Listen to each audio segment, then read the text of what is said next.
I didn't even do anything, and I'm getting applause. That's great. My name is Mitchell Davis, and I'm the Executive Vice President of the James Beard Foundation. And I want to thank all of you, first of all, for coming out to support our second annual Leadership Awards.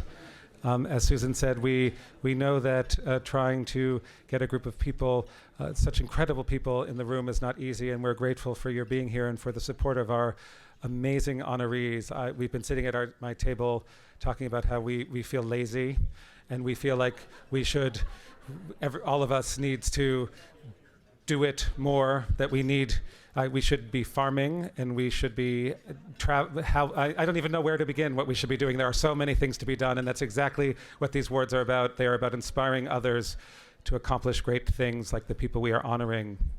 I want to remind everyone that the proceeds from tonight's event benefit the Foundation's scholarship and education programs, of which the food conference that you've heard a little bit about is one. And we met many of you today, but for those of you who weren't there, I just want to give a quick recap of what the food conference is all about. It began a few years ago in Washington, D.C., and continues to gain momentum, as those of you who are with us today no doubt witnessed. Our goal is to gather thought leaders around the table to address some of the crucial issues facing our food industry of the sort that you've heard about tonight, and we'll hear a little bit more, by bringing the unique perspective and values of chefs and all the others immersed in our food culture to the table to help us make better decisions about how we grow, how we handle, how we distribute, and how we care for the food we eat. These are big issues. This year, our theme for the conference today and tomorrow centered on trust and the various ways trust, or a lack of it, plays out at different intersections of our food system, between consumers and producers, between marketers and scientists, between policymakers and all of the other people who are part of the system, and even some of those who are who's perceived to be left out of it. I hope that those of you who were with us today will agree that we had a very lively first day of discussions, and we're hoping that tomorrow that those discussions will continue to grow.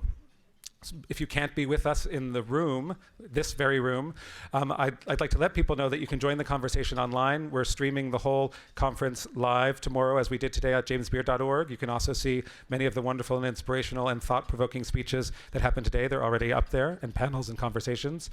And we'll be exploring some of these similar issues throughout the year on our blog and in our other programming. As you can imagine, the process for producing something like this doesn't begin and end each year at the conference or at these awards. As Susan mentioned, we start tomorrow thinking about the awards for next year, and we start Friday thinking about the conference for next year. We host a series of conversations, in fact, around the country that we call salons, to find out which issues resonate with different communities of food professionals in cities around the country. This year we've been to Charleston, New Orleans, and we just returned Friday from a salon in Detroit. And as you know from listening to Malik and seeing the things that he did and the people that he brought with him, Detroit is a very unique place. We were so fortunate to be led into a conversation that has been going on there and will continue to go on there, because it provides a model for a new way of thinking about those whom food can help and affect. We thank the W.K. Kellogg Foundation for the support in making that salon possible. One other exciting program to emerge from this work that we've been doing, that you heard Susan mention earlier, is our Chefs Bootcamp for Policy and Change, the pilot of which was funded this July by the Pew Charitable Trusts. In July, we brought 14 chefs to Blackberry Farm in Wallen, Tennessee. If you've been there, you know it's no hardship. And that was for a retreat designed, but we were there for a reason, because the retreat was designed to provide these chefs with tools we felt they needed to become more effective leaders and better advocates for food system change. This was a program conceived by James Beard Foundation trustees Eric Kessler and Chef Michelle Nishan, who are both with us here tonight. We applaud them for their leadership in this area.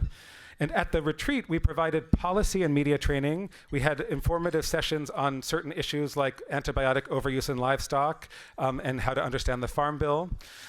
And we included a unique and inspiring harvest from Blackberry Farm's acres and acres of sustainable gardens. That's where the chefs are standing here, which the chefs then used to prepare a family-style dinner that I can only say was of your dreams, made even more so because of Holly and Chris performed as part of this incredible evening that was moving because of the food and because of the camaraderie and because of the really palpable sense that something really big is going on. That's the same sense we get watching the videos, that there is change underway. And believe me, I was born and raised in an urban center in a Jewish family, and I'm a pessimist about things, about where things can go.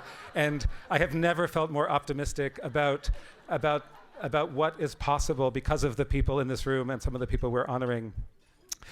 The Policy Bootcamp was an incredible time for everyone, and it was so inspirational for us that we decided to commit to continuing to produce them. We have 2 scheduled for next year, and we're going to grow this cohort of chefs interested in supporting change, and we're there to support them in the change that they want to make. I would underscore that there are a lot of issues there, and we're not expert in any of them, but we do know how to help people make the change that they're looking for, and that's going to be one of the goals of this program.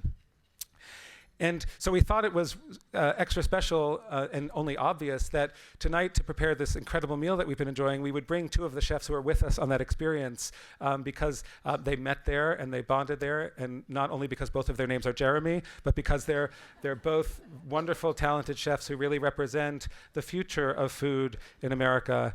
I let them tell you a little bit more about the experience, but first I'd just like all of us to give them a round of applause for this incredible meal. Please welcome from Tayst in Nashville, Jeremy Barlow, and from Rouge Tomate right here in New York City, Jeremy Bearman. Woo! You can try to pick them out in the shorts in the picture. I'm the white one. You want to say a few words?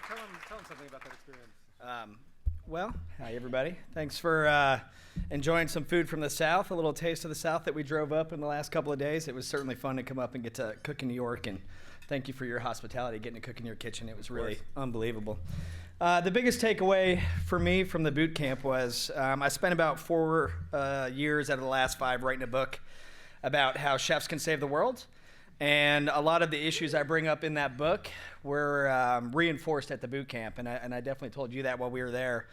And in Nashville, sometimes I kind of put my blinders on and do my own thing. So it's great to get out and see what's going on in the rest of the country, and to just reassure myself that we're going in the right direction.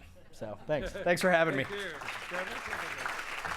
Well, thank you, everybody. It was great to be here and cook for everybody. It's always wonderful to cook for people who really enjoy food. And I think for me, in terms of the boot camp, we as chefs, we spend so much time in our kitchens. We spend 14, 15 hours a day there sometimes, and there's lots of things that we would like to do. And I think that sort of sometimes the status of chefs these days allows us to use our ability, or use our status to be able to help advocate for change. And it's great to be able to do those things, but on the same note, you're always in the restaurant, you have so many things going on, you're worrying about the food and offsites events and all these kind of things. So it was great that James Beard Foundation put this together, brought us all down to Blackberry, which I'll definitely go to again. Yeah. Just let me know when we're going again. Short drive. I don't know if you've been there before, but it's quite an experience. But it was a great experience down there. So it's great that James Beard put together this time for all of us to get down there to share thoughts about what we feel passionate about with other chefs who are sort of in the same boat, and share our experiences, but also sort of give us a platform and also help in terms of trying to help us when we're in our busy lives to advocate for this change. And so that support is wonderful, and I think that's really what it was all about to be down there. So thank you all.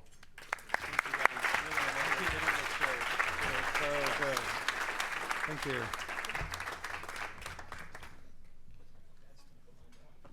That seems to be it for me. John? John Besh. I love it. Come on, where's my round of applause? Let's give John Besh a round of applause. He's been great. But you're more than welcome to take over here. And if we're going back to Blackberry, I'd love an invitation this time, my Lord. Michelle, could you arrange that, please? Thanks again, both chefs. You knocked it out the park with this one. Great meal.